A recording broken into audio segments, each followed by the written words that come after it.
नमस्कार। साहित्य सौंदर्य में आप सभी का स्वागत है। आज हम एक कम कविता जो कि विष्णु खरे जी ने लिखी है उसके एमसीक्यू पढ़ने जा रहे हैं। तो आइए कक्षा 12वीं के लिए विष्णु खरे की कविता एक कम के एमसीक्यू देख लेते हैं। एमसीक्यू देखने से पहले मैं आप सभी से एक बात कहना चाहूँगी।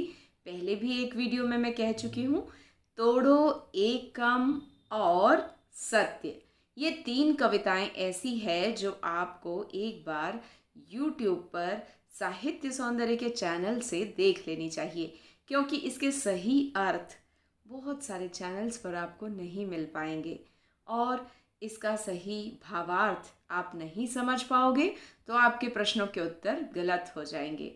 एमसीक्यू आपके सटीक होने चाहिए, तो आपको सटीक भावार्थ या कविता का अर्थ, उसकी गहराई में क्या अर्थ है उसका, ये सभी आपको पता होना चाहिए।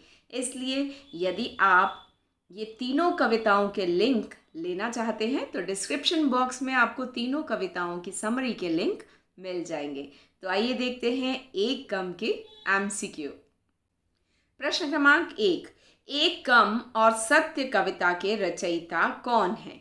तो आपको याद रखना है, निराला जी की कविता सिलेबस में नहीं है इस साल, जयशंकर प्रसाद की है, लेकिन ये कविता उनकी नहीं है। विष्णु खरे जी की ये कविता है। खरे यानी मराठी में सत्य, तो आप सत्य को इसके साथ जोड़कर याद रख सकते हैं। तो विष्णु खरे जी की कविता है सत्य और एक कम। पंत जी की भी ये कविता नहीं है, तो ये कविता है विष्णु खरे जी की। प्रश्न क्रमांक 2, एक कम कविता में कौन सी काव्य प्रवृत्ति मुख्य रूप से देखी जा सकती है? मोहभंग सही लगता है, स्वतंत्रता होल्ड पे रखते हैं, संशय गलत है, आत्म प्रशंसा गलत है। तो इसका सही उत्तर है मोहभंग, अर्थात जो लोग स्वतंत्रता के लिए अपनी कुर्बानियां दे रहे थे उनका मोह भंग हुआ, क्योंकि देश के आज़ाद होने के बाद लोगों ने देश का अपने हित में तरीके से फ़ायदा उठाना शुरू किया, भ्रष्टाचार बढ़ गया, उसी को यहाँ मोह भंग बोला गया है। मतलब लोगों का जो कॉमन इंटरेस्ट है वो इससे कहीं न कहीं आहत हुआ। प्रश्न क्रमांक 3, कवि ने हाथ फैलाने वाले व्यक्ति को ईमानदार क्यों कहा है? क्योंकि वह बेईमानी से रुपया कमाता है, तो ईमानदार कैसे हुआ? गलत है। क्योंकि वह काम नहीं करना चाहता, गलत है। क्योंकि वह अनैतिक तरीकों से अमीर नहीं होना चाहता, क्योंकि वह नेता है, ये भी गलत है। तो सही उत्तर है अनैतिक तरीकों से वो अमीर नहीं होना चाहता, मतलब गलत तरीकों से पैसे कमाने की कोई उसकी नीयत नहीं है, इसलिए बेचारा गरीब रह गया है, एक भिक्षुक के रूप में अपना जीवन जी रहा है। प्रश्न क्रमांक 4, कवि के अनुसार रातों रात मालामाल और आत्मनिर्भर होने वाले लोगों ने कौन सा मार्ग अपनाया होगा? व्यवसाय किया होगा, कोई बिजनेस किया होगा, नहीं। लॉटरी नहीं। बेईमानी, कठिन परिश्रम भी नहीं। तो कवि को इसी बात का दुख है यहाँ पर कि भ्रष्टाचारी और बेईमानी का तरीका अपना कर लोग रातों रात मालामाल और आत्मनिर्भर हो गए। प्रश्न क्रमांक 5, कवि के अनुसार लोग किस तरह अमीर हो रहे हैं? ईमानदारी से नहीं, मेहनत से भी नहीं, बेईमानी और छल कपट से, विदेश जाकर भी नहीं। तो एक ही उत्तर सही है, वो है बेईमानी और छल कपट के द्वारा लोग रातों रात अमीर हो रहे हैं। कवि ने किसे लाचार, कामचोर और धोखेबाज कहा है? यहाँ पर इस प्रश्न के लिए खास तौर पर फिर से वही बात कहना चाहूँगी, बहुत सारे वीडियोस मैंने देखे हैं, बहुत सारे जो है हेल्प बुक मैंने देखे हैं जिसमें कवि को धोखेबाज, कामचोर कहा गया है, जो कि बिल्कुल गलत है। उन वीडियोस को कृपया ना देखें। इसमें कवि को नहीं कहा गया, भिक्षुक खुद को कह रहा है कि वो लाचार, कामचोर और धोखेबाज है। खुद को नहीं कहा कवि ने, भिक्षुक को कहा है, बेईमानों को भी नहीं कहा और मनुष्यों को भी नहीं कहा। तो यहाँ पर इसका उत्तर है भिक्षुक को लाचार, कामचोर और मामूली सा धोखेबाज कहा गया है। प्रश्न क्रमांक 7, भिक्षुक अपने आप को किस होड़ से दूर बताता है? मान सम्मान की, सही लगता है। पैसों की भी सही लगता है। पैसों और प्रतिष्ठा की, धन और दौलत की। तो यहाँ पर सारे विकल्प सही है, लेकिन सबसे ज़्यादा सही ये वाला है क्योंकि इसमें पैसे और प्रतिष्ठा दोनों की बात की गई है। इसी का कंपटीशन लोगों में होता है कि वो ज़्यादा फेमस हो जाए, प्रतिष्ठित हो जाएं और उनके पास खूब सारा पैसा हो। ये दो तरह की होड़ आमतौर पर लोगों के बीच में दिखाई देती है। इसलिए भिक्षुक कहता है कि मैंने इस तरह की होड़ से अपने आप को दूर कर लिया है। एक कम कविता का मुख्य प्रतिपाद्य क्या है? स्वतंत्रोत्तर भारत में उपजे भ्रष्टाचार और पद लोलुपता को उजागर करना। भ्रष्टाचार आपको पता है, गलत तरीके से पैसा कमाना, और पद लोलुपता मतलब कि पद यानी पोस्ट, पोस्ट के लिए लालची होना, मतलब ऊंची पोस्ट मिल जाए उसके लिए किसी का लालची होना। ये सब स्वतंत्रोत्तर भारत की जो है बुराइयां कवि ने यहाँ पर प्रकट की है। सत्य को प्राप्त करने के तरीके पर चर्चा नहीं गलत है। कवि के लाचार और कमज़ोर होने को प्रदर्शित करना गलत है। लोगों का एक दूसरे से होड़ लगाना ये भी गलत है।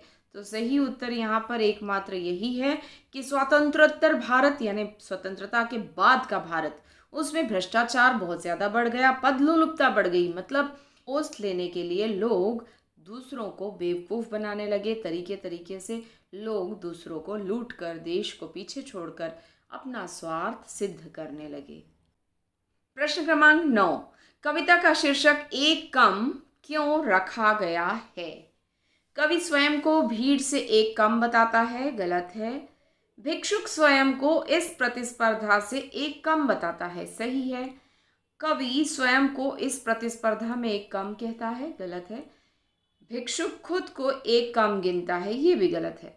तो सही उत्तर है कि इस प्रतिस्पर्धा के युग में, मतलब जो कंपटीशन हर तरफ छाया हुआ है कि मैं खुद को दूसरों से अमीर दिखाऊं, मैं खुद को दूसरों से ऊंचे लेवल का दिखाऊं, मेरी ख्याति, मेरी प्रसिद्धि किसी और से ज़्यादा हो, ये प्रतिस्पर्धा आजकल भाई भाई में है, मित्र मित्र में है, और सहयोगियों में है, सहपाठियों में है, तो कोलिग्स में है, जो आपस में एक दूसरे के साथ काम करते हैं, सब में ये कंपटीशन है, दूसरों को पीछे छोड़कर आगे बढ़ने की भावना। इसी को यहाँ पर होड़ या प्रतिस्पर्धा कहा गया है। इसलिए जो भिक्षुक है वो कहता है कि मैं इस प्रतिस्पर्धा में शामिल नहीं हूँ, कम से कम तुम्हें एक व्यक्ति से चिंता करने की ज़रूरत नहीं है और वो मैं हूँ। तो इसका बी विकल्प सही होगा। भिक्षुक स्वयं को इस प्रतिस्पर्धा से एक कम बताता है। प्रश्न क्रमांक 10, एक कम कविता में किस वर्ष का जिक्र हुआ है? याद रखना 1847 नहीं है, 1857 भी नहीं है, 1947 जब देश आजाद हुआ था उसका जिक्र यहाँ पर कवि ने किया है।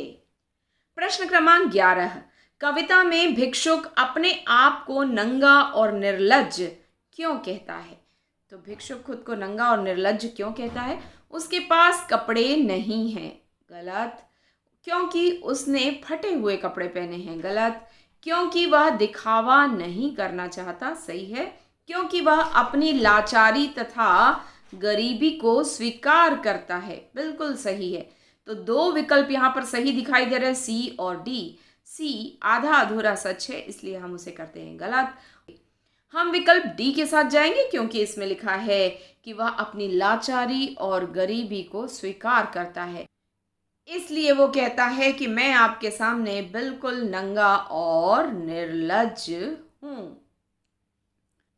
प्रश्न क्रमांक 12, भिक्षुक स्वयं को निराकांक्षी क्यों कहता है? निराकांक्षी का अर्थ आपको पहले पता होना चाहिए। निराकांक्षी अर्थात बिना आकांक्षा वाला। आकांक्षा मतलब बहुत बड़े बड़े एक्सपेक्टेशंस, बहुत बड़ी बड़ी एम्बिशंस, बहुत बड़ी बड़ी हमारे मन में जो ख्यालात होते हैं, हम ऐसे करेंगे वैसे करेंगे, तो ये भिक्षुक के मन में नहीं है।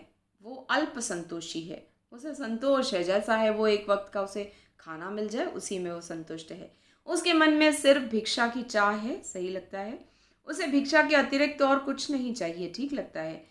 उसके कोई सपने नहीं हैं, ये भी ठीक लगता है। उसके मन में कोई बड़ी बड़ी आकांक्षाएं नहीं हैं, तो यहाँ निराकांक्षी कहा गया है, इसलिए ये विकल्प हो जाता है सही और बाकी के विकल्प हो जाते हैं गलत। प्रश्न क्रमांक 13, कवि के अनुसार भिक्षुक दाता की कैसी प्रतिक्रिया झेलता है? दाता मतलब उसे भीख देने वाले लोग। कभी उनके मन में संकोच आती है, कभी लज्जा आती है, कभी गुस्सा आता है उन्हें। तो हम जाएंगे विकल्प डी के साथ, उपर्युक्त सभी। तो इन सब का जिक्र कविता में हुआ है कि आपके संकोच, लज्जा और गुस्से पर पूरी तरह से आश्रित। तो हम जाएंगे उपर्युक्त सभी वाले विकल्प के साथ। प्रश्न क्रमांक 14, भिक्षुक कवि को किस बात का आश्वासन दिलाता है? प्रतिस्पर्धा के युग का? गलत। प्रतिस्पर्धा के युग में वह कवि का प्रतिद्वंदी या हिस्सेदार नहीं है, सही लगता है। वह कवि से कुछ मांगना नहीं चाहता, सही है। प्रतिस्पर्धा की होड़ में वह सहभागी नहीं है। 3 विकल्प हो जाते हैं सही, किंतु सबसे ज्यादा सही है विकल्प बी, क्योंकि प्रतिद्वंदी मतलब कॉम्पिटिटर और हिस्सेदार मतलब उससे कोई हिस्सा वो नहीं चाहता।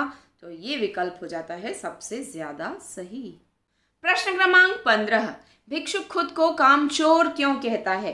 काम करके खाने की बजाय वह भिक्षा मांग कर खाता है, सही है। उसे काम करना पसंद नहीं है, कामचोर की बात है यहाँ पर। वह चोरी का काम करता है, गलत। वह काम से जी चुराता है, ये भी सही है। तो काम करके खाने की बजाय वह भिक्षा मांग कर खाता है, यह विकल्प हो जाता है सबसे ज्यादा सही। वो काम से जी चुराता है, इसको कर देते हैं हम गलत। प्रश्न क्रमांक 16, भिक्षुक खुद को मामूली धोखेबाज क्यों कहता है?